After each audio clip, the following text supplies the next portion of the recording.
We agreed.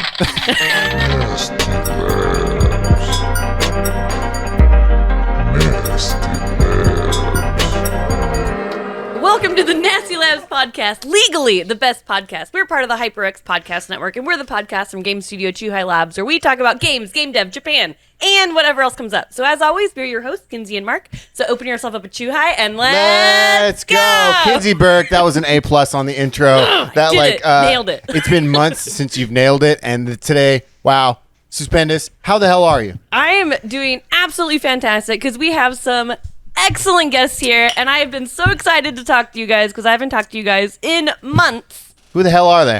Who the hell are you guys? Introduce yourselves. Hi, we're Doinksoft.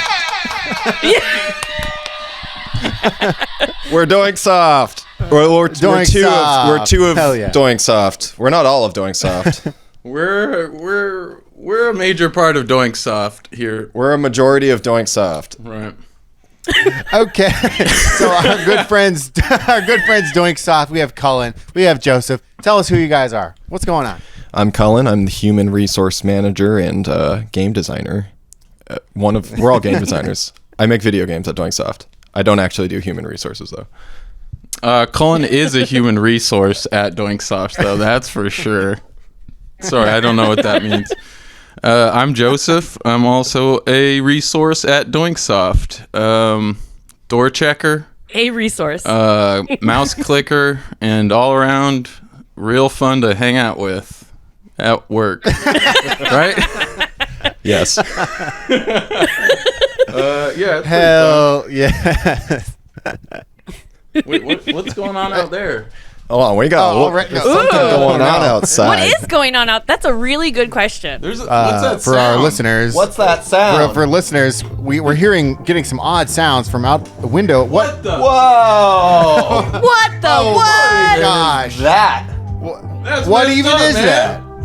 Normally this isn't in our office. Oh, This is. I'm just gonna close that. Is this back normal? up. Just close it up. Just close it Yeah. up. For the listeners out there, it's a bad scene here. We probably shouldn't even describe it, really. No. It's Too much really, for our imagination. really coming down out there. That's one way to put it. Anyway, this is the yeah, Doinksoft so, offices, actually. So you guys are on our Halloween extravaganza episode. Even though we have nothing to talk about with Halloween, do we? Not really, but we just love Halloween. Oh. Are you guys looking forward to Halloween? It's like, what, next week? I think it's pretty okay. Okay. Yeah, Halloween is pretty okay. Yeah. I spent a Halloween in Portland, and Joseph came to my show. Yeah? Oh, that's Yeah. right. That's awesome. We went. When was that? That was We jammed out. 2018, I think. Yeah, 2018. Yeah. Wait. Yeah. Yeah. 2018. You were still living in Eugene at the time. And Yeah. You I drove came up. Yeah. I came up just to see you. And that I know, intro that- band had costumes. They did. Yeah. Good story. And we didn't have costume. oh, you don't remember? Yeah. And you had the bass guitar with a guitar on it. Wait, bass guitar with a guitar on it? That's what I had. It's his instrument. Good memory. He's got a memory. And I got the tape there. And I remember I kept asking you, when are you going to record the song Chandelier? Holy fuck, dude. 'Cause that I song need was to, awesome. I need to send that to my bandmate because she'll love that you said that. That's her favorite song. Nice. So yes, we will do it then. You son of a bitch. For some reason, I didn't realize that you guys had met each other like outside of like video game stuff. That's awesome. I think. I mean, we did meet each other in video game stuff, but we all connected because we're all the goons. All the goons. Yeah, We're the I goons think- of the industry. You know, we're the not cool kids. Yeah, right. We met in Busan. Yeah. Yeah, That's right, yeah, we met Busan in Indie Busan at Connect, Indie yeah. Connect. Yeah. Yeah, fuck, was it 2016 maybe? 20? I No, don't that was know. 2017. 2017. 2017 or 2018? Yeah. 2018. Oh, really? Oh, okay. Yeah, it must have been. 2018. October. Yeah, because September. Kinsey, you won't understand, but we all smoked cigs, and like we were the bad kids. Like it was just like high school, like out in the corner, like smoking cigs, just talking shit, and like being angry at something. We were always angry at something. I was like, that guy looks like Isaac Asimov. What's going on, man? Yeah, that is true. You did say that. Hell Well, yeah. see, now I'm trying to remember when I met everyone, because it was when Gato Roboto was about to release. Yeah. Right. That's a I think it week- was at that's PAX. a week before we met Mark. Really? Like wow. 2 weeks. Hell yeah. Yeah. We went from that PAX. We went from your loving arms to. Oh shit. We went from your loving arms. Oh my god. We went from your loving arms to Mark's loving arms. Hell yeah. That's awesome. Yeah. Wow. So why don't we get into the show? Hell yeah, we have a great episode lined up for you guys, starting with What Up, where we talk about what we're playing. Then we'll zoom right into the main topic, which is, of course, these guys right here. And then we're going to talk about the news, and then we'll answer your questions from Discord.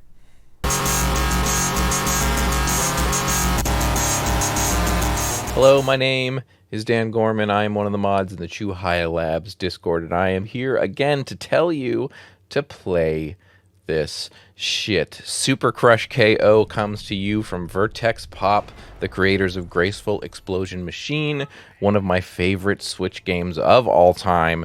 Vertex Pop iterate on that game's core combo-based action by adding in run-and-gun elements, beat-em-up mechanics, and more. You'll be launching enemies in the air, juggling and ground-slamming them while shooting waves of enemies from afar, all in the name of keeping your combo going while trying to save your kidnapped kitten.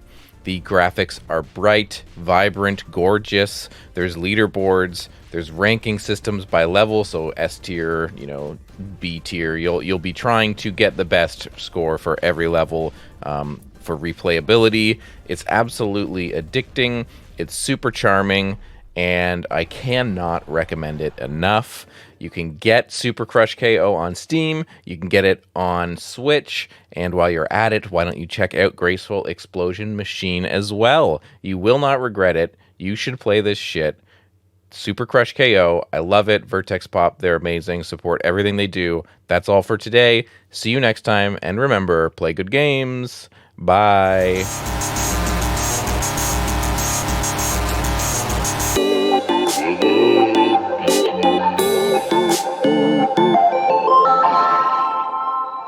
And now it's time for What Up, where we talk about what we're playing. And that rule I made up 30 episodes ago is that guests go first. Oh, shit. What are you playing? Oh no. Wait, what? You can go first. Okay. Oh, okay. Yeah. What's I don't what's know. going on out there?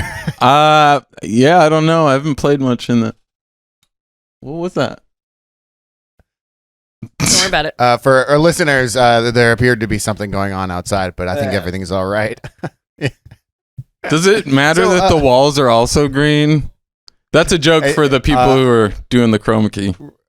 Right.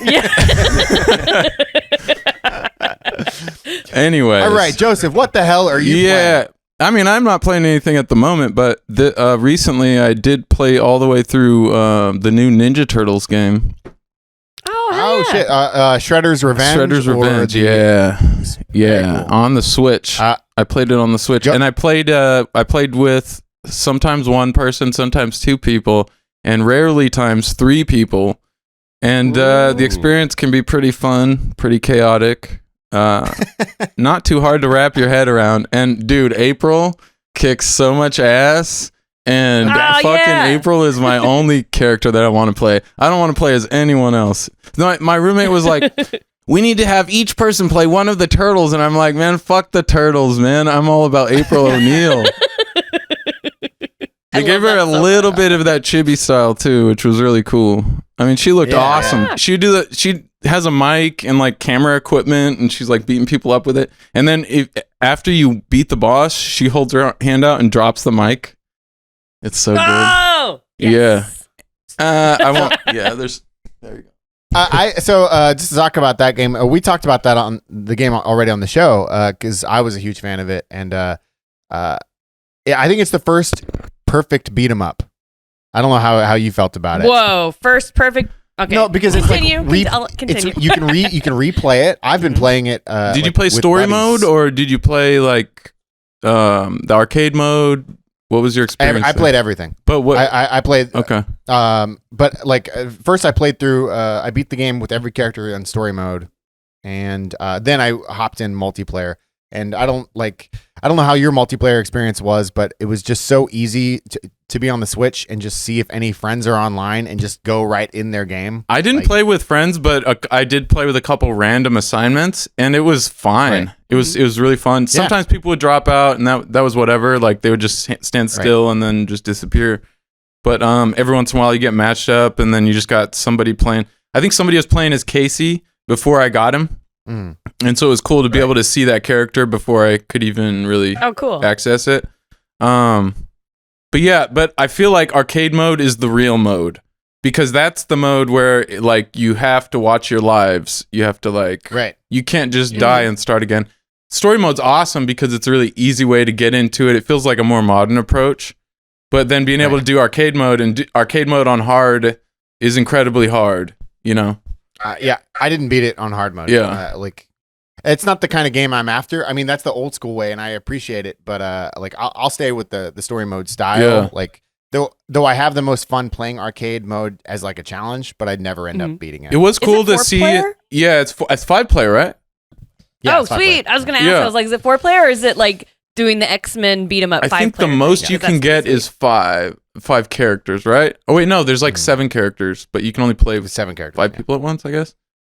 But the story mode was kind of cool. How you could see all the side characters as like the little quests. I mean, the quests were like, who cares, really? Like, collect some tapes, but it was cool because each character that had a tape was a different side character. And I didn't recognize any of these characters, but my friend who was playing with me, my old roommate, he was a big fan of the show and knew all the names of all the bosses that nobody knew where that came from. And like the frogs, he was like, "Oh, it's the frogs, the punk frogs." And I was like, "Who the hell is the punk frogs?" But for fans of the show, it felt like there was a lot of stuff in there that was like just for them. Yeah. Oh, that's so cool. I still haven't played it. I mean, I need to play it. If you like Turtles or you like good beat 'em ups, and I do mean that, like I do think it's like the pinnacle of the beat 'em up. You know, like there wasn't beat 'em ups for like 20, 30 years almost because I think it just became stale. And for whatever reason, this made it like it's brought it back a lot more than even like Streets of Rage 4. I don't know if you guys played that, but like I was thinking River to me, City, this game, but yeah, Streets of Rage 4 was a huge hit. Yeah, it's yeah, cool to see but it I coming think back this was a little bit. This was it just felt so good. It felt like it didn't feel like I was button mashing. It felt like you could like your moves mattered. Yeah, like you could get good at the game without it just cheating you. Now we just need someone to bring back those D&D beat 'em ups because those are by far my favorite always. The Saturn and arcade, like Shadows over Mystara, and the other one, Doom something. Are they just like D&D themed? Basically? Yeah. Okay, got it. Yeah, and then like there's still like some quest stuff, and like you can go to the shop, and like there's like little things like that, but they're really fun. Yeah. You can go to the shop, you know. Wait, yeah, money. There it is. Money. But I do agree. I love that like beat 'em ups and like some more like, you know, they're bringing back some genres that we thought were stale, but guess what? They're not. Well, I mean, I think people have attempted these games before, but they didn't modernize them in a way that was both modern and retro, like somewhere in the middle, sort of like Pilgrim. what our friends like. Yeah. Oh like yeah, Scott Pilgrim was great. And everyone loved it, and then but like the people that were making decisions about games didn't recognize that people loved it, so then nobody was making beat 'em ups. Yeah, good people wanted it. Exactly. Yeah. Exactly. What about Golden Axe? That had a lot of funny stuff in it. Like there's dinosaurs and like little guys with money bags. You could like ride them. Little guys with what now? I missed that. Little guys with money bags. Cullen, what the hell are you playing? I have 2 answers in even temperament to this question. I've been playing the world's oldest video game, chess. A whole lot. Whoa. Brr, brr, brr, brr.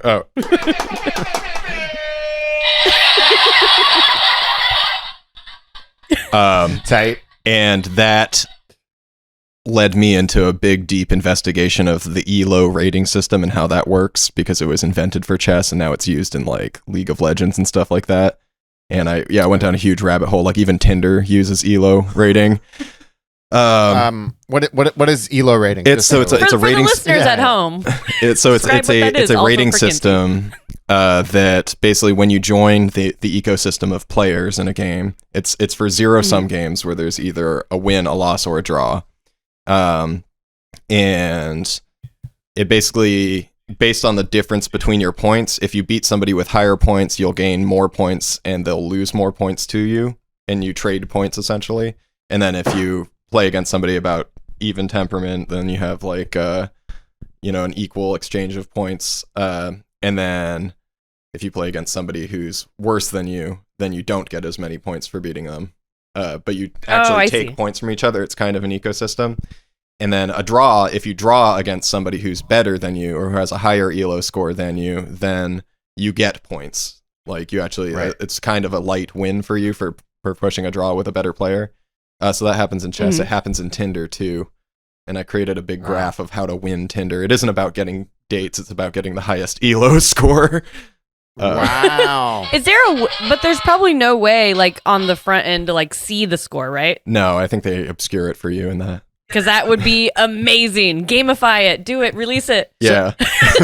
How does Tinder use it? Does it like the most swiped right person has the most points, therefore okay, I see. I have it. So the Yes. the ELO is your hotness. It's your bracket of hotness, and it matches you with similarly ELO rated players. So it gives you a pool of plus or minus 200 or something. It's like a less obvious hot or not. Right.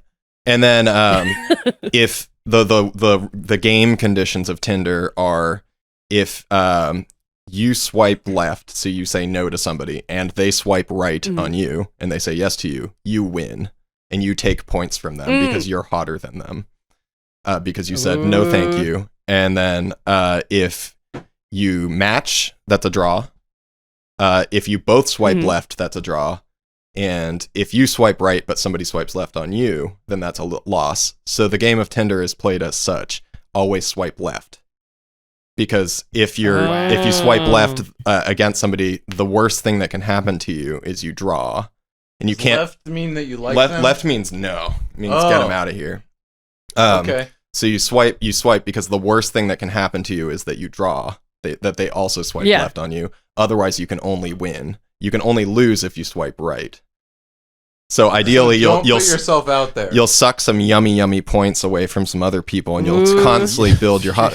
And then this brings like a cooperative element too, which is where super likes come in, because you have to come up with a strategy to play with your friends. Say you see a friend who shows up on Tinder, and you're not interested in each other in real life.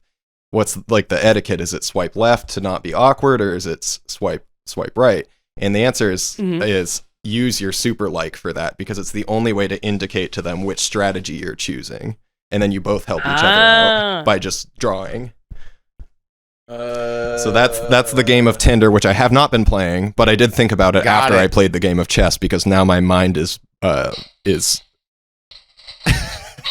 That makes me want to start a Tinder account, because I've never had one. Because like the whole time Tinder's been a thing, I've been in a relationship, so I've never had one. But that makes me want to get one, only to swipe left. Right. So then I'm I'm winning this. I'm Yeah. winning. I mean, because we're hot pieces of ass over here. So to be clear, my strategy for Tinder is, if you think the winning Tinder is getting a date, no, this isn't going to help you at all. But it will help you get the highest ELO score. Yeah, it'll help you. I will only swipe weird left. Masked party in a freaking high-rise. There we go. That's somewhere, I'm into that. Yeah, I guess. Yeah, one day everyone with the highest scores is going to be invited to something. One day it'll happen, and I'll be there. So, Cullen, have you been playing any game besides like the mind game, fucking game, the mind game of the romantic straight person? No. Yes, I have been. I've been playing Hyper Demon. I'm not sure if you've heard of Hyperdemon, but it's Tell us about Hyperdemon. Hyperdemon it's hard to say. It's an FPS. It's a follow up to the game Devil Daggers. Which Yeah. Right. it was kind of like a Quake How is it? looking. It's incredible. It does things to your mind that like nothing else, no other piece of media has done for me. You ever like wonder what it's like to see a new color? You ever hear that whole thing? What would it be like to see a new color or like experience a sixth sense? This game teaches you what that's like because their field of view is 180 degrees, and that's the best way to play the game. So you see like this thing, and then also when enemies are coming up behind, it's like a one shot kill. Everything one shot kills you. When enemies are coming up behind you, it shows like an overlay and like this like translucent red, almost like a rear view mirror. And when you're watching footage of it and you haven't played it yet, you're like, what is this nonsense? I have no idea. I didn't think it even looked like a game. It doesn't when I even look first like saw anything. it. But then like after you play it and you watch footage of it, you're like, oh, that was a cool move they just did there. And like you understand this whole new spherical world reality. It's not VR or anything. It's just like a regular thing. And then you can see behind you in real life when you're done playing. So yeah, I've been playing a lot of that. The game's really good. The sound design is like incredible. You can just hear where everything is. There's horrifying screaming demons everywhere. It has this kind of chrome, like everything's kind of this chrome aesthetic and like things that shouldn't ripple. It's awesome. I love it. They seem to use colors in a way that communicates specific gameplay Yeah. stuff to you. You know, like what you're saying, you can see the thing behind you. Yeah. And it's in a certain color. To associate certain colors with certain instincts or something. Yeah. So like if you see somebody who's really good at the game, they're pulling off all these moves that like, you know, if you watch it for the first time, you're like, what's going on? Yeah, they have this incredibly aggressive scoring system to it. Like, so Devil Daggers was a how long can you survive type of game, and it would count up a clock for you. In this game, it starts with 10 points on the clock, and it counts down like a timer to 0. And every time you kill a important enemy, it adds 3 seconds to the clock. And your goal is to get the highest score because so it's just about being as aggressive as possible. And you have to learn all this crazy movement tech and stuff, and also be able to understand visually and auditorily what you're even looking at. And don't you also like once you get it, you just start flowing when you're trying to die, because it's like a strategy about getting the highest points possible. Yeah, sometimes if you're like 20 points up, so like 20 seconds or an amount of kills up from your last high score, and you grind at it a lot, you're like, I'm just gonna let something kill me so I can get the high score or beat my own high score. Your score keeps going down. Yeah. Yeah. And also, you can look at every single person's top score replay, like instantly, like on Steam. There's just like there's a list of the scores nearby you, and you can see what other people are doing to try and get better. It's really cool. Very cool. That sounds wild. It's a very Halloween. I need to try it. It's very Halloween. Yeah. Like out of curiosity, like how long will an average match go for you? Like what are we talking about? Well, it's hard because like if I'm not doing great, I'll just hit. There's a quick restart button, so I'll hit R, and it plays like a soda pop can opening noise and sucks you back to the starting point. Cool. Man, I think my body probably looked really weird while I was doing. I was trying to kind of pantomime what it's like to be sucked back through time space, but yeah, I haven't. I just broke 100 points. So that's not 100 seconds of being alive. It's like constantly every point is a second worth of time on the clock ticking down, and then yeah, I broke 100, but I'm kind of plateaued right there. I haven't been improving too much. Wow. Yeah. Wow. Do you plan on playing the game further, or like have you hit the peak, or like when do you stop? When does a player stop playing it? I think there are some people that are like really obsessed with it, and like probably they like intuitively understand this really weird creature of a game better, and then they like people. There's like actually an ending to it too. Wow. But you can get the ending with different levels of high score based on how performant you are. Yeah, I don't know. A lot of people play a lot. I kind of like I'll play like, like 10 goes of it or something after work. Yeah. Yeah. And then like my brain kind of starts to hurt, and then again I can see behind me in real life. So. And you're like that's no, when it's time I to didn't stop. play it today. I can't see behind myself in real life right now. It fades off of you after you stop realizing the true way to see things. What if that game's training you to awaken a sense that we've had all along? That's what it feels like. Yeah. Ooh. Wow. Jeez. That's the ultimate goal. Yeah. So, you said leaderboards. Are you on the daily leaderboard? Is that like a goal to just see The what entire people are goal is doing, just a score attack game. So Right. Mhm. there's no like campaign or something. It's just trying to get the highest Sure. score. I think there's a lot of people playing. I'm probably like in the thousands on the leaderboard Right. somewhere.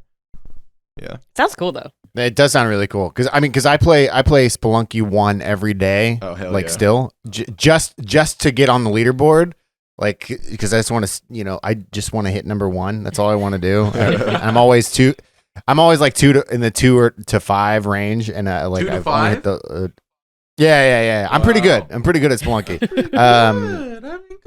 I love Spelunky, dude. It's a great game, but it's the leaderboard that keeps me going. It's the Right. daily refresh sort of thing, and like I wondered if that was like the compelling part for you. I think they have a daily thing, but it's an overall leaderboard. It's kind of trying to constantly push yourself up above your own score.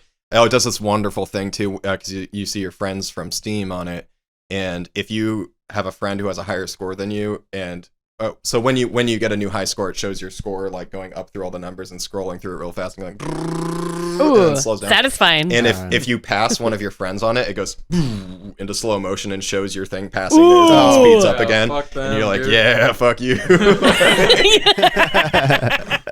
What if you I go really like below that. them? Uh, You go like, you- oh. It'll only submit your highest score that you get. So okay. if they go Sorry. above you, Oh, that makes sense. yeah, you'll only Yeah. ever see yourself go above That's them. pretty I think. Yeah. I like that. Hell yeah. I think Kinsey, you're up. So I'm playing the new Mario and Rabbids Sparks of Hope. There's a Gunbrella And- in Where there, is right? that? Like, is there? Actually, I think there is. Yeah, because Peach has I think an there is. umbrella with a gun Peach on has it. Yeah. How convenient. Gumbrella right there. How convenient. I mean, realistically, they stole original. it from you. Yeah. Yeah. Yeah. Ours is just like that game, But, except for like- there aren't minions. So that's actually one thing I wanted to touch on because I think they're trying to get away from the minions thing. Okay, so first of all, for those of you who don't know, Mario and Rabbids is a Nintendo Ubisoft collab. That's like an XCOM. What's the word I'm looking for? Style game. RTS? Strategy. Yeah. It's like very It's like a strategy tactics style. game, kinda. Tactics. And Yeah. tactics. Yeah, tactics, Yeah, yeah. it's very tactics. And I do kind of like the way they simplified it because they didn't take away the tactics part. I was worried about that at first because, like, the last Rabbids, it's a little bit more gritty, Okay. like grid, not gritty, like Oh, gritty, right, but right. like a grid. Yeah. But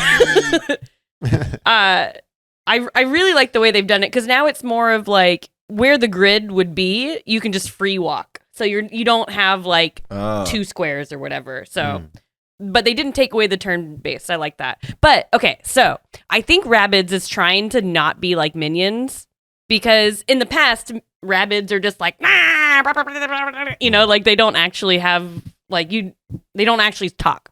Yeah, like And yeah. but now they do.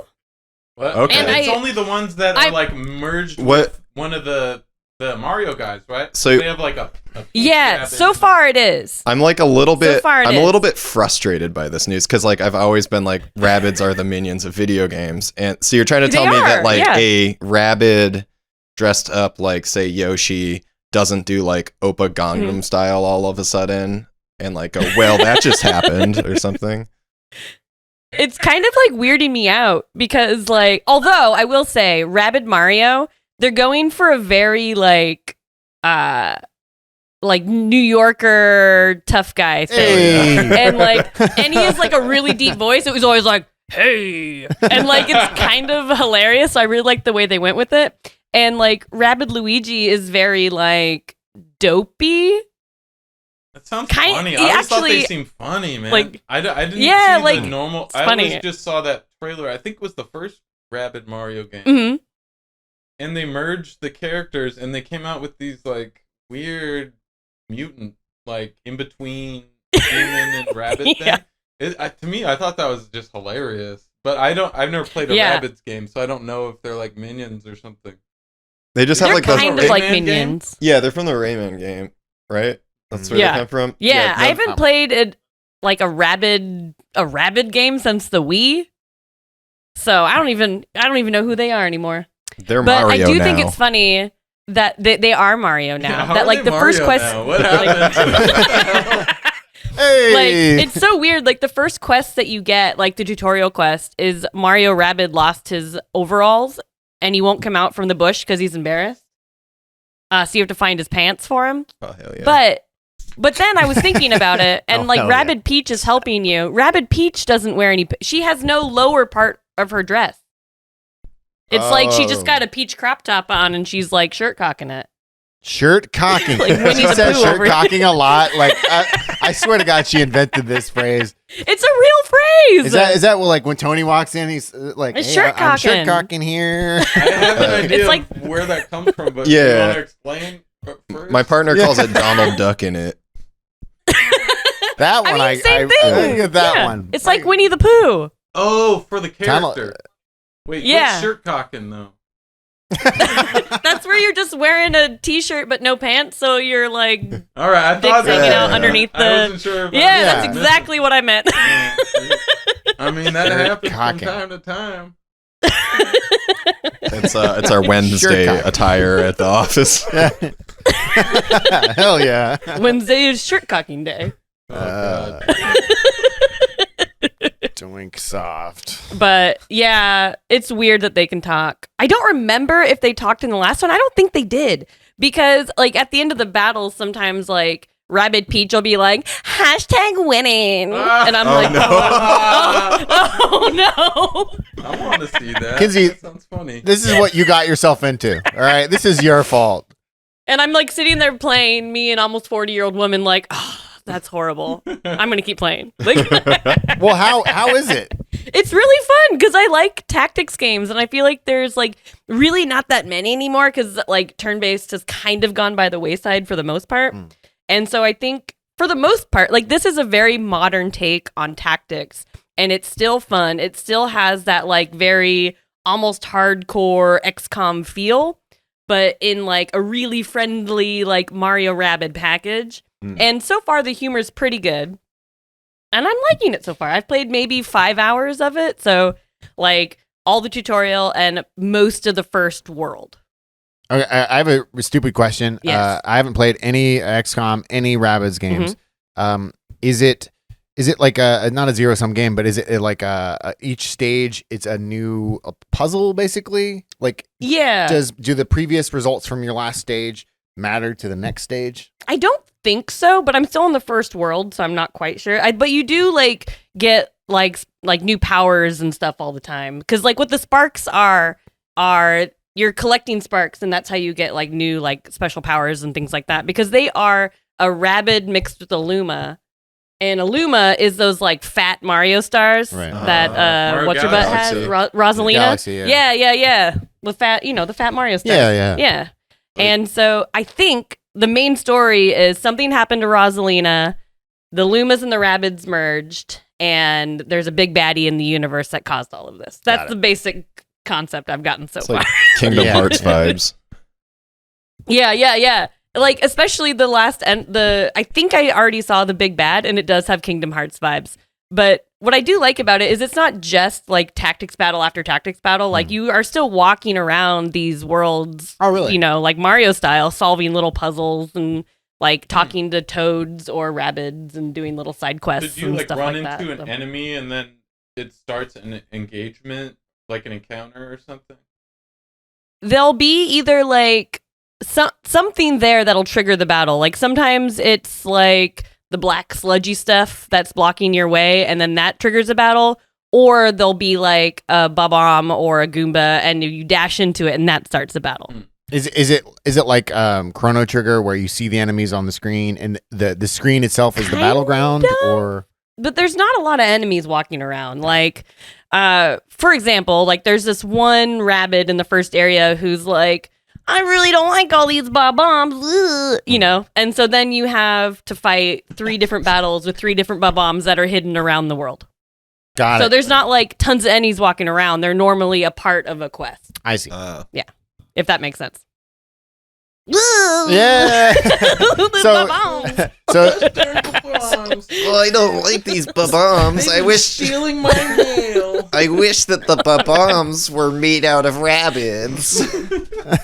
Oh, they would be so cute if they had Oh. little... That would be pretty cute, actually. Oh, That'd be pretty cute. I'm pro rabbit, man. I don't know. Yeah, it's one of those things that's like, I've always thought they were so annoying, but I've always like kind of loved them at the same time. We need Although I annoying will things say, in this world, you know what I mean? We need a little bit of annoying, something. True. when the first Rabbids game came out, I had a Windows phone, and that's the only time I've ever had a Windows phone. And I set my text message tone to a Rabbid, like, and like the first couple text messages I got, I didn't realize how long this sound was and how I couldn't stop it mid sounding. It had to finish. And it was like the worst, but also the best. Because I worked at a video game store at the time, and my phone would just be sitting there and all of a sudden be like,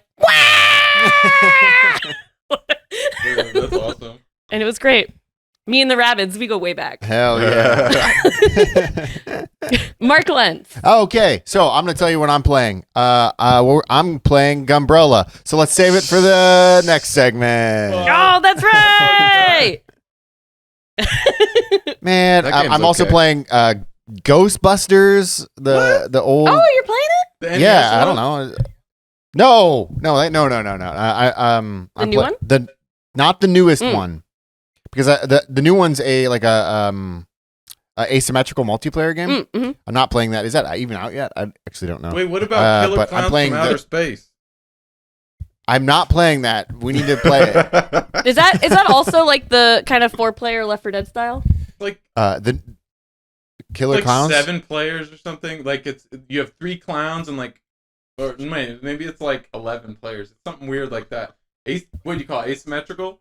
It's like that. It's Yeah. There's 3 clowns, 3 people play as clowns, and then the rest of the people play as the other. Yeah, thing. and that's what Wait, Mark's they playing. did a Ghostbuster one? Oh, cool. And Mark's playing. Yeah, so I'm playing there's a new Ghostbuster one, and it's got Dan Aykroyd, and it's got one other voice actor from Ghostbusters. Oh, cool. And that's the new one. And I'm not playing that one because I haven't played the old the one for the Wii.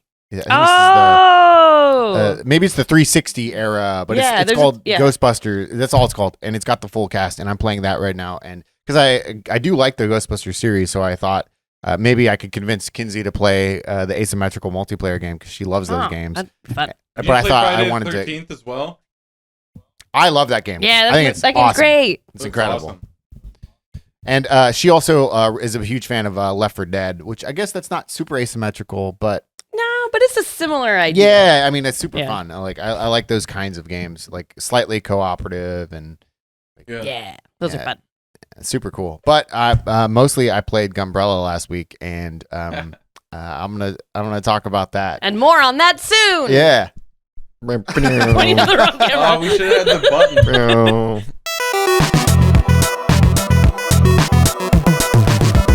All right, and now it's time for our main topic, which I'm happy to announce you guys already all probably know at home, but that is Doinksoft. Doinksoft.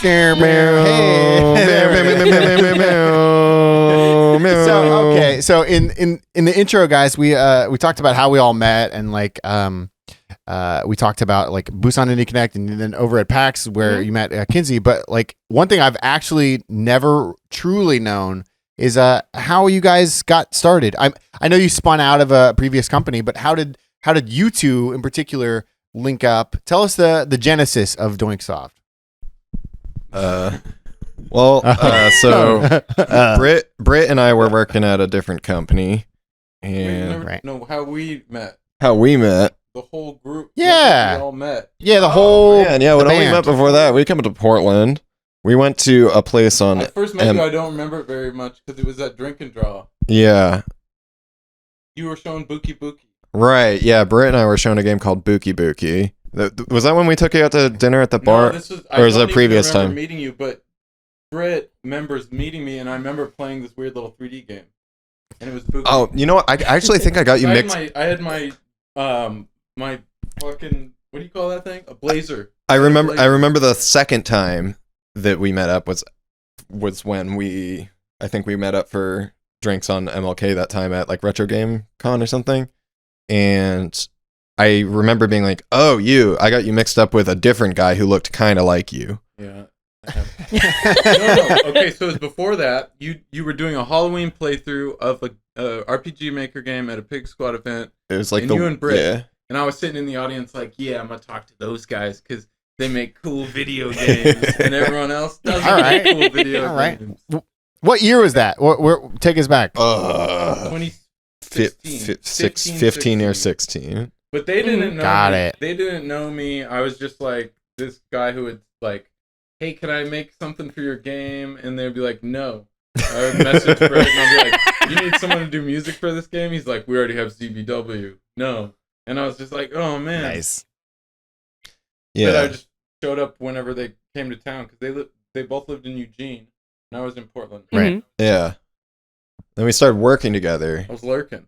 We started working together because Britt and I were working at a different company, and then Britt started working on Gato Roboto with you. Because Britt sensed that they weren't gonna stick around with that other company very long, and I think was like, I need to have like a plan B in case this job sucks, which it ended up sucking. And then so we already had these little like side project games on the side that when they both quit, we had something to pitch. And by that time, we had 2 games to pitch. We got them both signed in like a month. That's awesome. That is cool. Quit, Yeah, it was right after I quit. So the first time me and Cullen worked together was when we were in a company working on a Devolver game. We actually had never worked together before we got Gato signed, right? Yep. Wow. Yeah, we worked a little bit on very cool. Team Shaft, the other game. I mean, it was all like at the same time. Yeah. Got it. So for listeners, like you guys are a 3-person team. Yeah. It's Cullen, Joseph, and another person, Britt. Oh, how rude! Down in, He's right back here. Oh, there he is. For audio listeners, appears Wait, Britt. We'll let him say something. Hello, Okay. I am Britt Bree, What's Britt have to say? president at Doinksoft. Honestly, like that's. Really funny, though. I had no idea. That's enough. See ya. Thanks for coming in, Britt. It was a real magical moment there. That's the third one. That's Britt. Yeah. So, I met Britt back when he was also at the other company, and you could definitely, you could sense he wasn't staying there long. You could sense that was like, Oh yeah, it it's time to sucked. start my own thing. Yeah. Yeah. You could sense the vibe. But what so it's just the 3 of you that own the company, that run the company. What really brought you guys together as a team? Like, how did you know it was going to work? Because it's tough to like risk it all. Like, I mean, Oh man. I don't think we knew anything was gonna work. I think if Devolver says yes, you're like, this could work. And I mean, it's not even like our game Gato is like the biggest hit.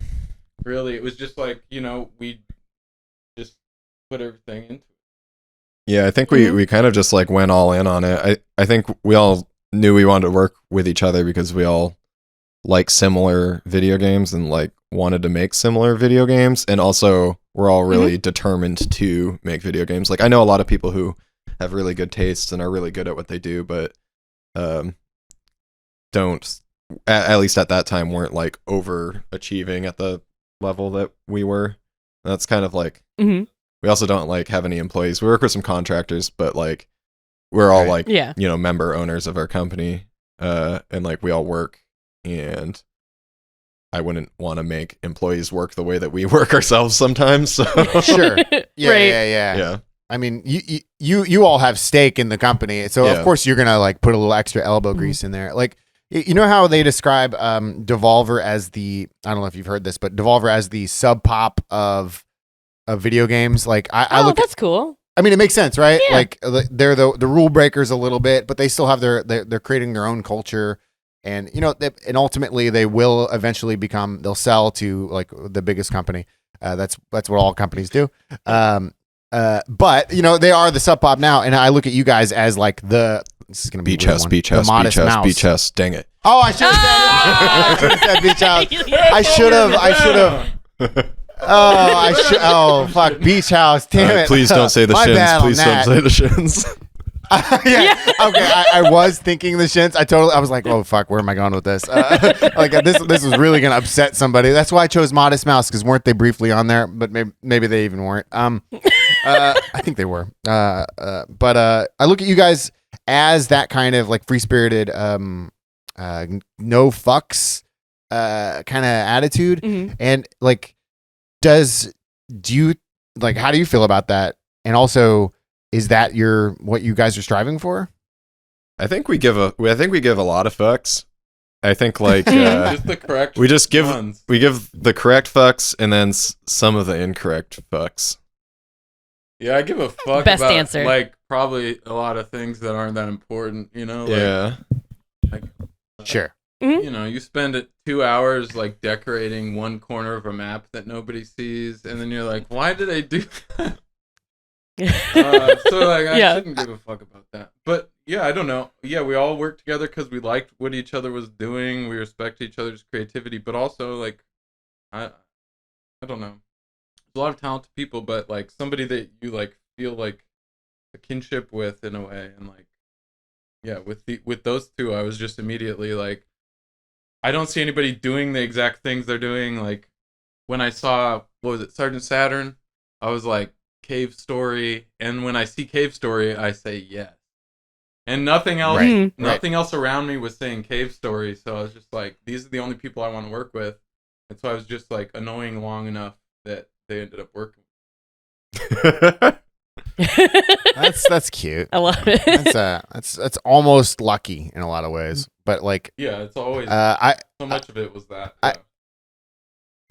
you said that you give fucks like about weird things or something, but like I do remember Joseph at PAX East, you had told me that you brought 7 pairs of shoes. Yeah, Was that? I can go get all my Like- shoes. I mean, it would take. Whoa! You know, Do you just have like a full suitcase of shoes? What a weird I only thing brought- to suddenly I give brought a 5 pairs of shoes and some flip flops. Yeah, and a sequin blazer, and I mean, That was obviously. PAX yeah, that East. one I'm. Oh yeah, PAX East. Yeah. Yeah, PAX East. Yeah. I brought more You shoes gave to a lot PAX of fucks West. about shoes. Ah, you weren't at PAX. Oh, West. really? Gosh darn it. Oh, we missed you at So, Portland Retro as well. Oh, Portland Retro's so fun. I had like the biggest FOMO. We talked about it on the last episode, and I was. It's the best. I bought Did a you guys show a Snatcher game? vinyl. Or Oh, nice! And So sad I that's didn't really go. rad. Snatcher vinyl and what's that gosh darn game? Alien Storm on the Genesis. Oh, nice, Mm-hmm. nice. Pretty good. So back to the Doinksoft. So let's you guys you spun off of another company or spun out of another company, and what was it like creating that first game together, the three of you as a core unit? Oh yeah. They're whispering. Well, okay, yeah. I was just fed my lines. Right. We had You don't have to even talk about that. It doesn't matter. No, I had a great time working with both of them, and then like I think it was kind of a little stressful because I was living off savings at that point when we first started working before we got signed. And it didn't take us long at all to get signed to Devolver. Britt was also living off savings. You were working a contract. I was job. working a contract with Nitrum. Yeah. And then but we were just kind of working away and like, let's get this pitched and see if we can, make some money and start a thing. We didn't even start a company yet, really. And then we pitched it to everybody except for Devolver, and they all said, no, it looks too much like that Devolver game Minute, and people don't want another one of Or they those. said, yes, here's $10. Yeah, Like, yeah. No. Right. Yeah. And then we pitched it to Devolver kind of last and just kind of cold emailed them, and they're like, oh, nice, this looks like our game Minute. We would love it. No, I think Nigel said, Right. hey, this actually looks pretty badass. Yeah, this looks pretty badass. And Oh, then sweet. Britt Yeah. sends a screenshot of that to the group, and we're like, yeah. Yeah. Yeah. Oh, that's awesome. That is awesome. Like, but- I'm glad it was Gato Roboto was your first title, because it must have been at least a minor hit for you guys. It's Yeah, a that game's phenomenal great. game. Like, Yeah, I'd say it was a hit. It definitely like had a tail to it, like as far as stuff goes. Like it wasn't like it just made us millions of dollars or something like people have like this mythology in their head that that's what happens with indie games that are popular or something, is that those people must have just made millions of dollars. Like we sold pretty well like on Switch and PC when we first launched, and then we did an Xbox Games Pass deal, and then we did like a thing with like Twitch where they gave out the key for like a free weekend thing, and they gave us some money for that and stuff, and then it's just been a thing. Now we're doing a physical release of it too, and I feel like people slowly kind of keep discovering it. Yeah, and some people are like, I love this game, this is my favorite game, and if you have enough of those people, then eventually other people will eventually play it. So it's been nice that it wasn't just all at once and then silent. Yeah, it was like, it took a while to get some momentum, but then it kind of kept going. Yeah. I think if I look up Gato Roboto on Twitter, which I do sometimes, at like pretty much I'll at least say something once a week of somebody being like in various different languages, because it's in a bunch of different languages, being like, oh, I just found this game and it rules. Like I played through it. That's awesome. In like a little tiny tweet review or something.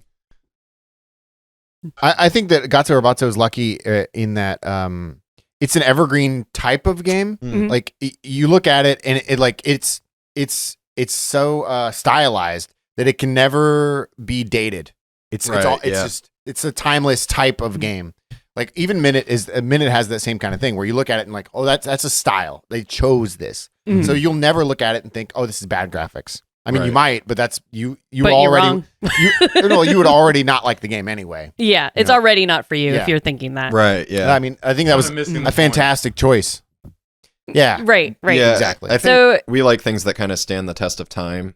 Like if you look at like any old generation of a console, like all the games that stand the test of time really well are the ones that are a little more stylized or did something special, or where like it still looks cool even if it isn't as super high fidelity or something like that. Like Wind Waker holds up really well. Or if like a Super Nintendo Final Fantasy game can make you cry. Yeah. And it hasn't happened to me, but I'm sure it happened to someone.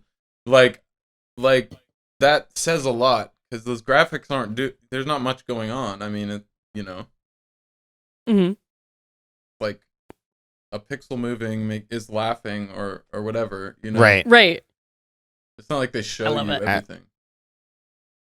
Sure. Yeah, a lot of it, so much of it is implied, and so much of it is like, even that smallest wink of your cat. I don't know if your cat winks, but like the smallest detail is so expressive, and like that's one of the huge benefits of working in that medium, I guess. So was the Devolver Bootlegs your second game as Doinksoft, or second games? I'd say so. We had like 1.5. We had like a mobile game that we had done.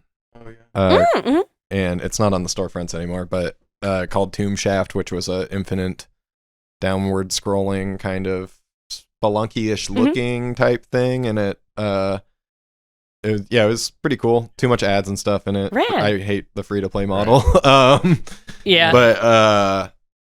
and then Devolver Bootlegs was, I think, did it come out before Gato? Bootleg was the second one. So Gato came out on the 30th. Okay. And then like Bootlegs came out in the E3 conference like June 12th or something.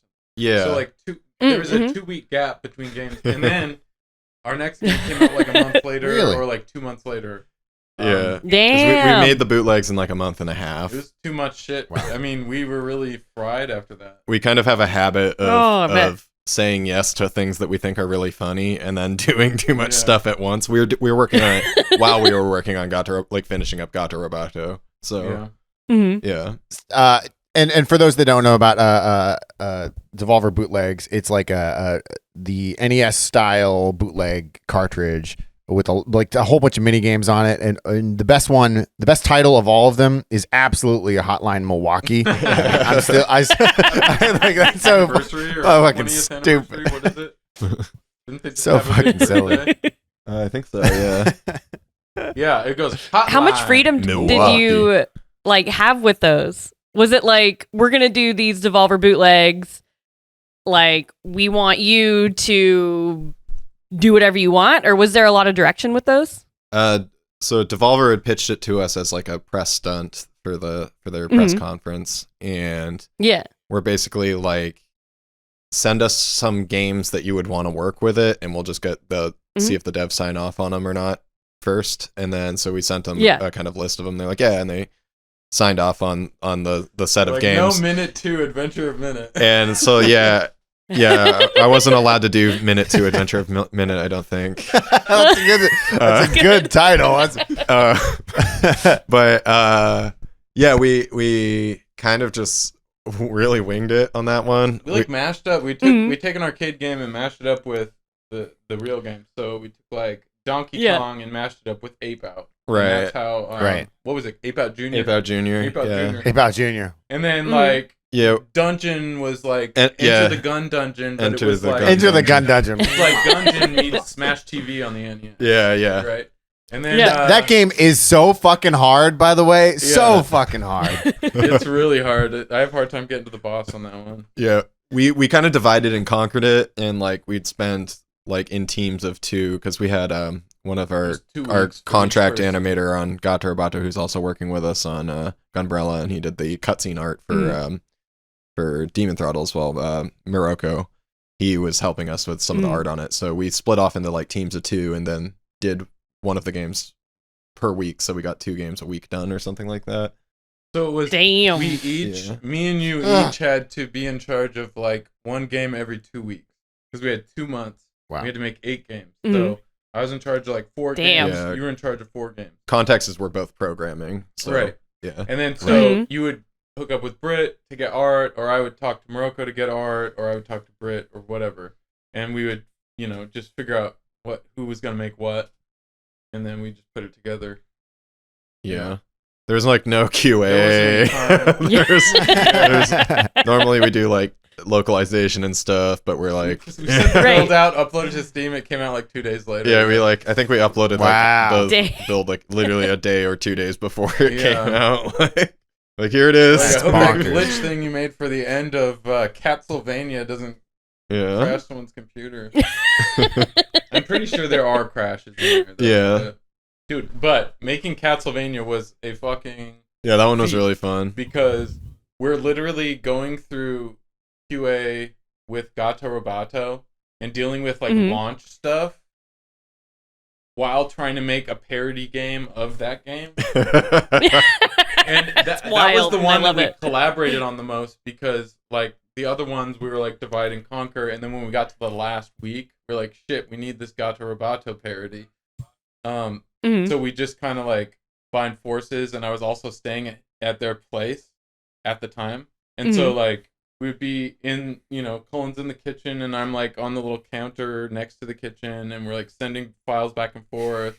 You're like, I'm tired, and then I was like, fuck it, I'm staying up till 4 a.m. And then I'm like, wait till you see what I made while you were sleeping. Brit's like pulling sprites out of Gato Roboto and repurposing them into like medieval versions of them. But instead of a demake, we're adding color. Yeah. So like the graphics in Castlevania are actually in a way superior to the real game.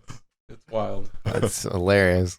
Yeah. That's awesome. So if we could zoom ahead to your newest game, Gunbrella. So in the last section, I didn't talk about how I played the demo, and I played the damn demo, and okay, hold on. Watching the trailer to actually playing it, it was that was a little bait and switch you guys did. It's that is a serious game.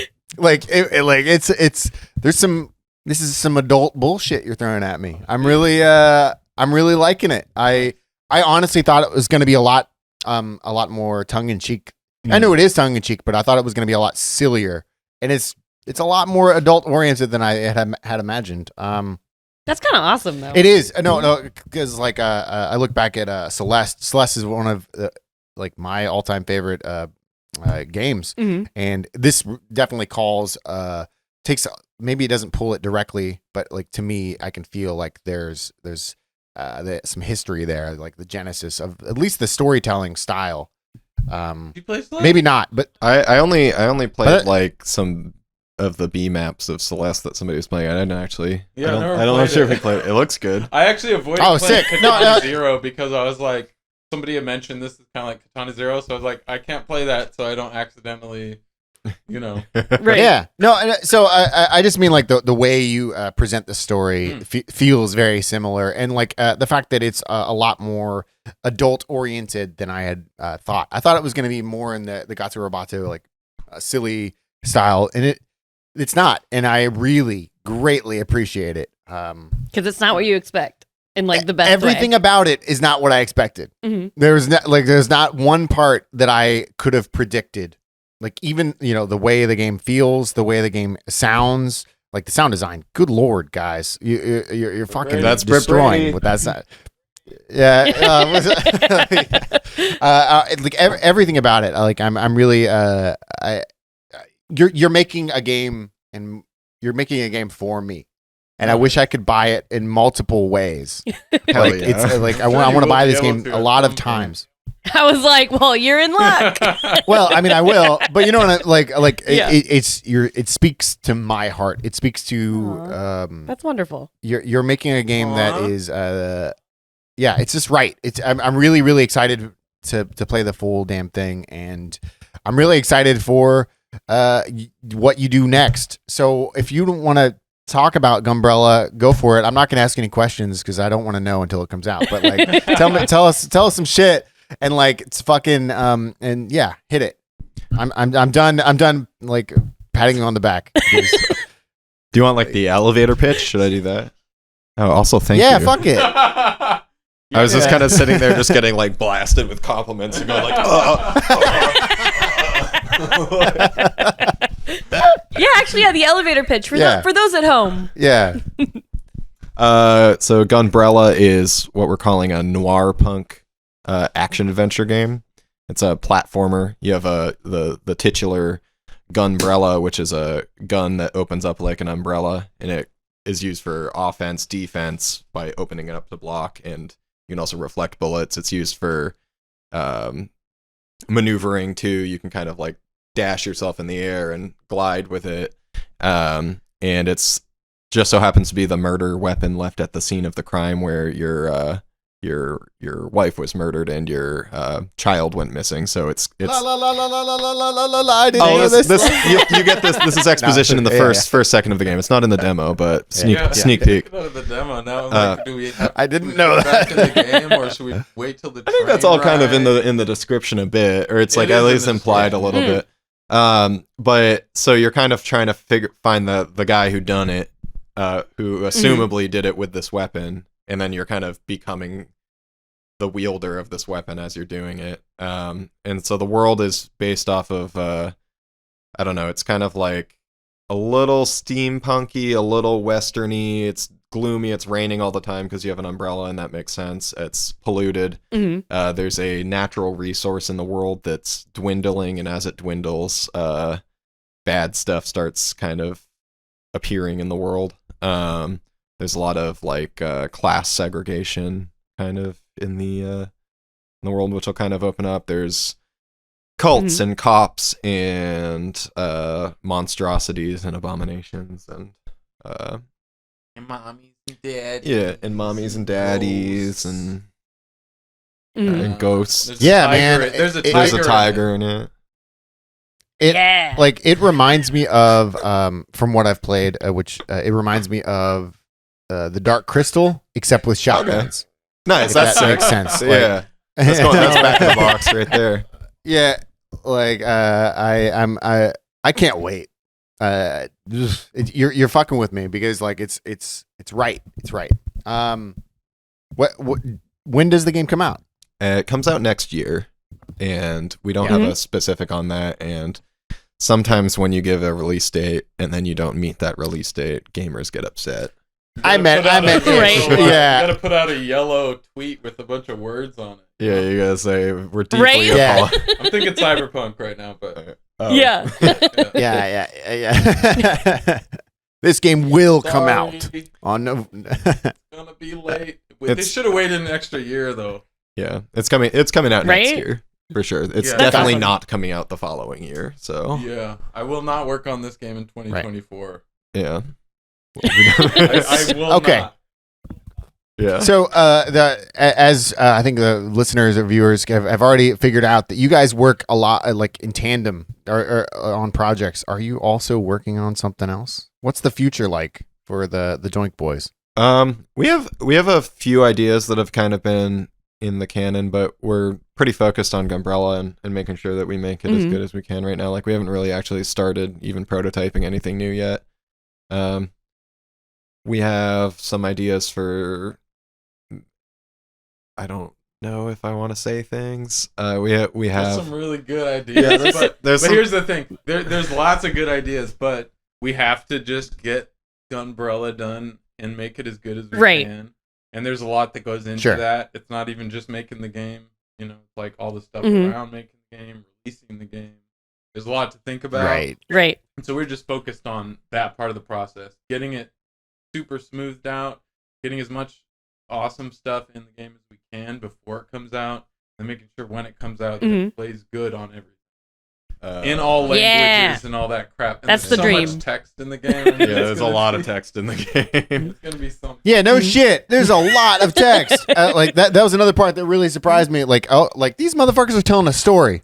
Like, what's going on? Like, I had no idea that it would. Yeah, there's a lot of. Yeah, I stories had no in that idea game. that it would be like story driven. Like, I thought it was gonna be blast, and I also didn't expect like chunks of fucking human bodies after you put a shell in their face. That's one thing you should I was never take for granted with Doinksoft is that we'll try to do something you won't expect. Yeah, Even if it looks just Yeah. like the other thing. There's gonna be something different about it, hopefully. I will say I think Aw, we've I had love our that. fill of writing, like story, because of how much stuff. And I know in whatever we do next, we're probably gonna dial it back on the writing amount just to try and focus on some other stuff because it's so much work to write. right. Yeah. I got some titles, I- some game title ideas like that I put through my band. Okay, hit it. Ooh. Hit it. Okay. All right. And the number good- one good title No, is no, no, All right, to all the lawyers who might be listening, timestamp this. This title doesn't Right. belong to anybody else, but Shit. think about this as the name of a video game: Grand Slam Supernova. Oh shit! I thought you were gonna talk about. No, Oh, oh yeah, that one's a good Uh-oh. one too. Grand Slam Supernova. Picture like that in like a nice little font on a PlayStation 1 box. Wouldn't that be a cool name for a video game? Should I make that into a Grand Slam video game? Supernova. Because I don't have an idea for it Yeah. really. I like it. You heard it here first.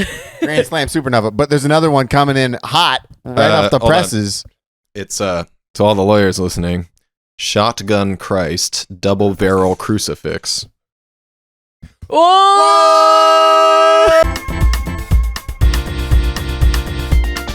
And now it's time for the news! So first up, it is Silent Hill because it is fucking Halloween, and you will not take this Halloween episode away from me. We are making it Halloween somehow. Spooky. Spooky. So Konami hosted the Silent Hill transmission last week and announced all kinds of projects around the Silent Hill IP. First, there's a remake of the beloved Silent Hill 2. It's being reworked in 4K. And then next, there's Silent Hill Downfall, a new spin-off developed by No Code Studios and published by Annapurna. And then there's Silent Hill F, the one I am most excited about, which is a spin-off set in 1960s Japan. Silent Hill Ascension, this is just a list of new Silent Yeah. Hills, but Silent Hill Ascension is a unique new Silent Hill story where players from around the world can control characters, kind of maybe like Twitch plays Pokemon. I was trying to wrap my head around what this actually was, but it sounds cool, I think.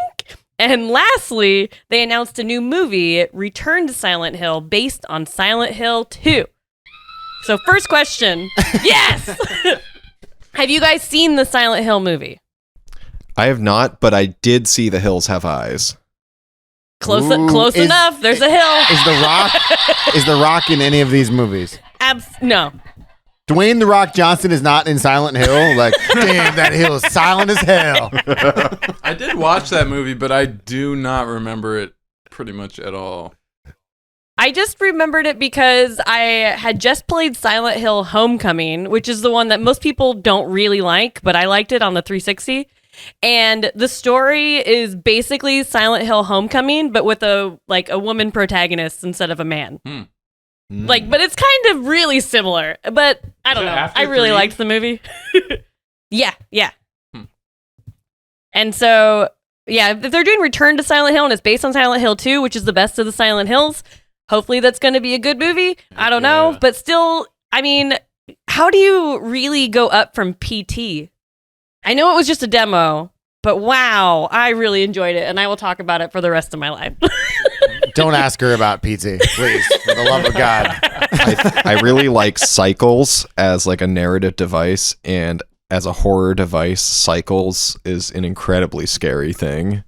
Doing things over and over again in a circle is very... Oh, yeah. Sure. They even made... That's like what Uzumaki's about, kind of. Like, it's scary. Circles are scary, and PT's very scary. Yeah. And that's all that is, in a way, and it, like, slightly changes, or if you do something one run, the next run, and like, it'll trigger this one thing. Oh, God, it's good. Actually, there was one point in PT that, like, I don't know, I like scary stuff, but I'm kind of a spook wimp. I get spooked. Spooked. And so in my new house here in Japan, I have like this loft. And every time I go in there at nighttime, it reminds me of when you walk in this one area in PT and there's like a loft above you and you look up and Lisa's just there, like looking down on you. Like, I have that like mini like nightmare panic attack occasionally when I go in that room with the loft in my house. Yeah, the one with the loft that freaks me out is the fridge swinging with like. Ooh, yeah. Yeah, Ooh. spooky. Why is the fridge swinging? It's like Why? hanging from a rope and there's something bloody inside of it. Oh, Yeah, that's pretty and it's just cool. like dripping. Like Yeah. baby parts or Yeah, something. like baby Yeah. parts or something. Yeah. Yeah, that's pretty Yeah. cool. So I don't know Silent Hill at all. But so after looking at the announcement, I'm starting to see a pattern of the way big corporations announce games now, like the modern way of like saying, "Here's our IP and what we plan on doing in the next 10 years." Oh, well, CD Projekt Red just did something CD just Projekt like that. Red, the Yeah. Assassin's Creed did that as well. You're right, yeah. And so it feels like they're trying to say to their investors, please don't pull out your money. Please, for the Look at all love the of stuff God. we got lined up. Like we need that, please. We've got plans. We Cheryl. will make you money. Like, Cheryl. yeah. That's what I remember from Silent Hill. Do you remember Silent Hill 1? That's the only one I played. He goes, Cheryl. I gotta find Cheryl. Where's Cheryl? Cheryl? What is it, Silent Hill Cheryl. 3? Where it, like, she just has all these really dumb one-liners. Silent Hill 3? It's like, yeah, it's and they had like- like alternative rock in there. Like, yeah, and it's Oh, just cool. like, Like Alanis Morissette? it's just like, I don't remember. that present's dumb. No one would ever get that from me. Like, if you see something, and like, it's a bag of flesh, and you're like, come on. it's like all That game is the best one-liners. All right, and next up, a game collector and preservationist known as Kirkland just completed scanning over 1,900 PlayStation 2 manuals, a complete U.S. collection, to preserve them on archive.org in both 2K and 4K. This is likely the largest collection of high-quality video game manuals publicly available. They previously scanned a full set of Super Nintendo manuals in 2K, but says their method and quality is always improving, so they keep... This guy loves scanning. Yeah. And Kirkland told Kotaku, the goal is to raise awareness for game preservation. It just doesn't sit right with me that you have to pay $200 for the privilege of reading a Chrono Trigger manual that is actually legible. And I kind of love that because, like, I don't know, at least for me, like, I remember renting games from, like, Video Factory, and in the car on the way home, I would look at the manual while I was, like, getting excited to play it. Right. And, like, that doesn't really happen anymore because there really isn't manuals the same way that there used to be. Sure. But I don't know. I really love that so many people are getting behind like game preservation. Yeah. Yeah, that pones. Pone, Yeah. dude. So, all right. First of all, his name's Kirkland, or her name. So they're the Costco of free manuals. Like, That's all I got. Think of Costco. Like, it's the Kirkland brand, baby. I really liked some of the articles I read because it was just like they were saying that like spent summer vacation scanning manuals and spent like all these things scanning manuals, and I'm like, damn, that is Yeah, like they didn't dedication. They didn't go to their kids' graduation. Sorry, I've got to scan these men. Dude, come on. I'm in over my head here. Come on, like Joe and but Mac it would be- and Joe and Mac 2. What do you want me to do about Joe and Mac? I'm sorry, sweetie. Congo's caper. I'm sorry, sweetie. It's hard work and it does not pay the bills. Like, good God, this is a hell of a hobby. Like it's just like that's such dedication that damn. I mean, I'm glad somebody's doing it. Someone's got to do it because like Might as well be I think I Kirkland. even read in one of the articles about them that like companies should be doing this when they make the manual originally or something, like archiving it. Like they might have some sort of company archive, but they're probably never going to release that publicly. Yeah. So I like that people are doing it. Okay, but does the company owe it to fans? No, they don't necessarily owe it, but at the same time, like video games are, a huge thing now. So you're part of something bigger than just, I made all these PS2 games or whatever. Sure.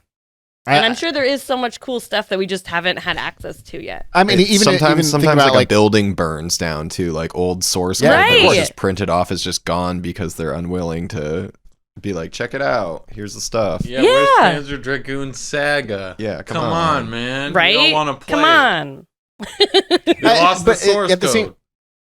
I mean, at the same time, though, like back when you're making it, you're never imagining this will last the test of time. You'll never imagine That's fair. that this is important. Beyond like I don't know, if I was a game designer on one of those games, I don't know, Crash Test Dummies. Mhm. Like I'm not ever gonna think, I'm not gonna think like this is important to culture. I'm Right. not gonna think that. That's fair. Yeah. I They just also hope didn't a lot have of those companies still have it. Like options back then, right? Sure. Yeah. Mm-hmm. So the Yeah, there idea was of no just, storage. Like scanning it and putting it on the internet wasn't a thing, Right, yeah. Yeah. Yeah. It's really cool of Kirkland to do this. Salud. Yeah. Like good pretty Yeah, luck. that rules. And now it's time for Call Me Up, where we answer your questions from Discord. If you ever want to ask us a question that we'll probably answer on the podcast, just go on over to the Chew High Labs Discord. Ask it in the Call Me Up. Yeah. That's what that's for. So first question is from Cow. And what was your first Halloween costume and what was your favorite? Okay, we're gonna toss this right to Cullen. Okay. First. I have Yeah. two that I might be mistaking which is first. One was Link from Ocarina of Time Perfect. specifically, and I wore white tights with it, and I remember because I had to go pee, and I didn't really know how tights worked, and I had to like figure out how to get them down to go pee. And the other one I went as was a girl, which I think kind of explains a whole lot about my life trajectory. Hell yeah. I had like a wig and like skinny jeans, and my dad's friend Just Becky a girl? taught me how to walk like a girl. Hell yeah. Not like a particular girl, just No, a just girl? like just like I'm going as a girl. Oh yeah. And it wasn't I love it was definitely, like there's like the spectrum of spooky costume to sexy costume. It was definitely like in my 12-year-old mind, like on the spooky side or on the sexy side. Like it wasn't spooky that I was a girl. It was like That's Yeah. just me. this is kind of cool. I should wear wigs more often. Nice. Yeah, I love it. Very cool. Joseph. Sheesh. Yeah. I think the only one that I'm thinking of right now is the Ninja Turtle one. Okay. Which is funny because my other answer was also Ninja Turtles. But yeah, I think the reason it was so memorable is because one year, what was it? I went to school. We made these like pizzas as part of like a project. I think it was first grade. I was a young child. And we just like melted a cheese on a tomato thing on a bread. And it was like, I could tell at that age already, this is not gourmet. This is kind of gross. And it didn't taste right. I remember being kind of weirded. And that night, we're getting ready to go trick or treat.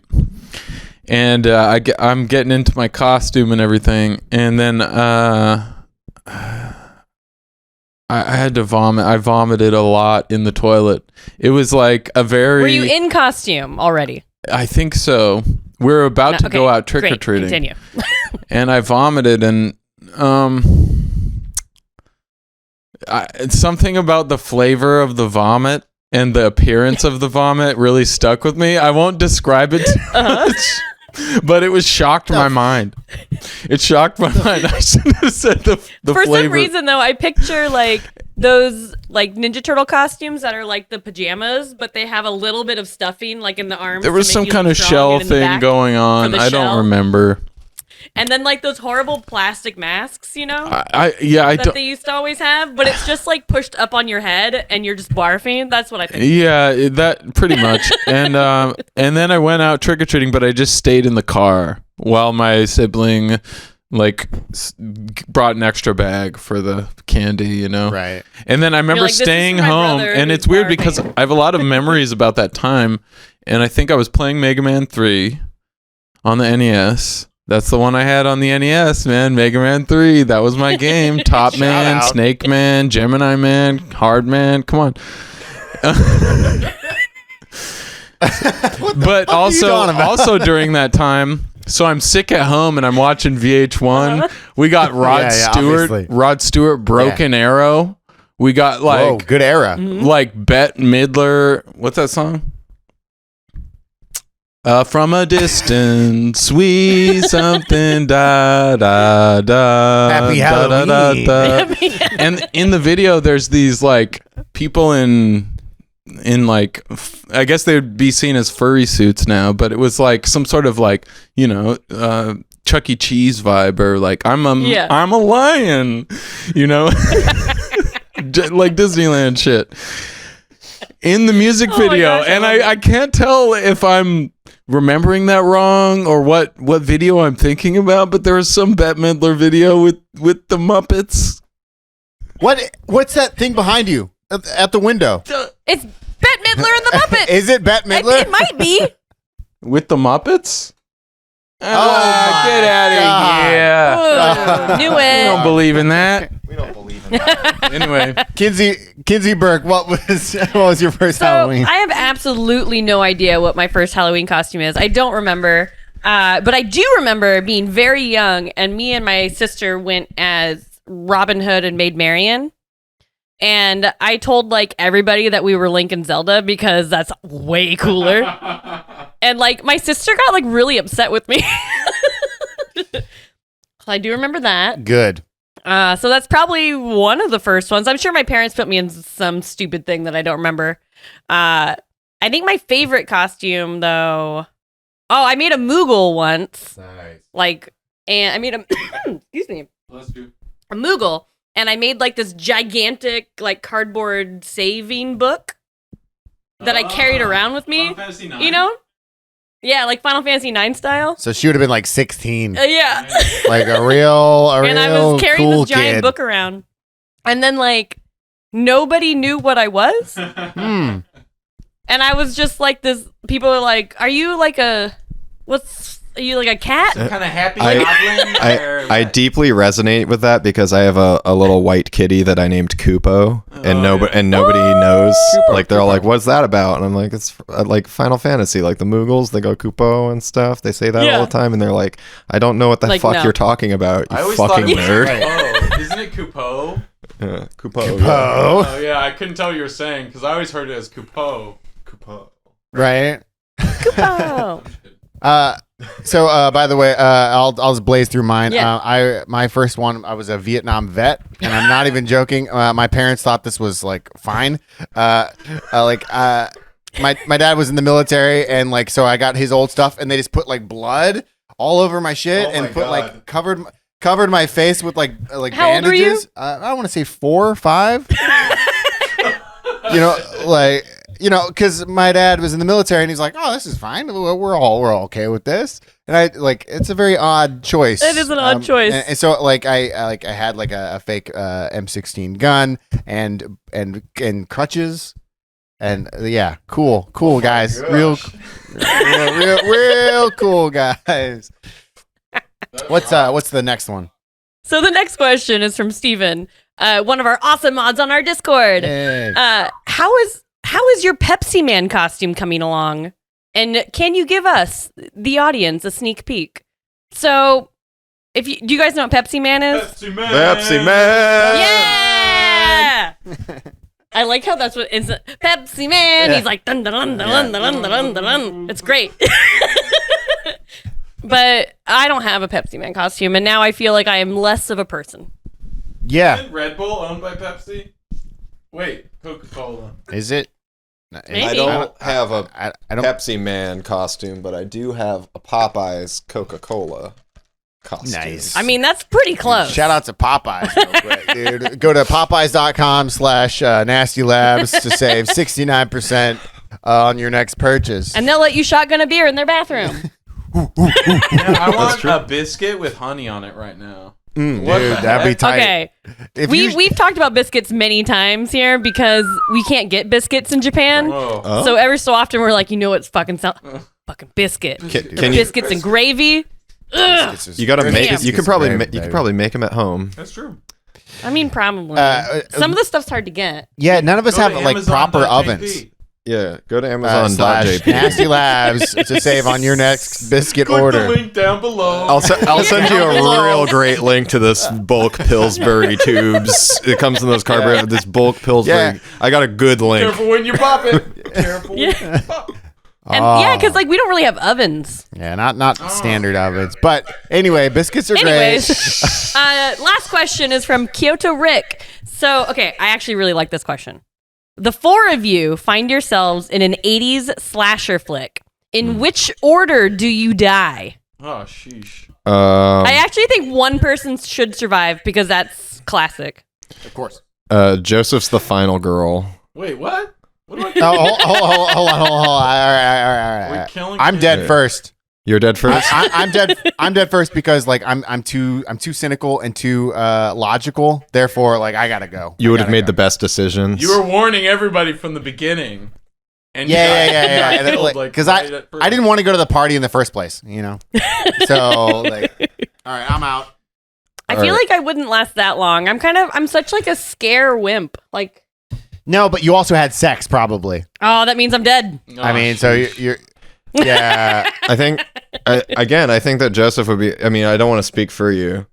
I think I'd be like the sacrificial lamb, like the one that you think's gonna get away with the last person, but then at the last minute has to like do something to help the other one get away. Maybe.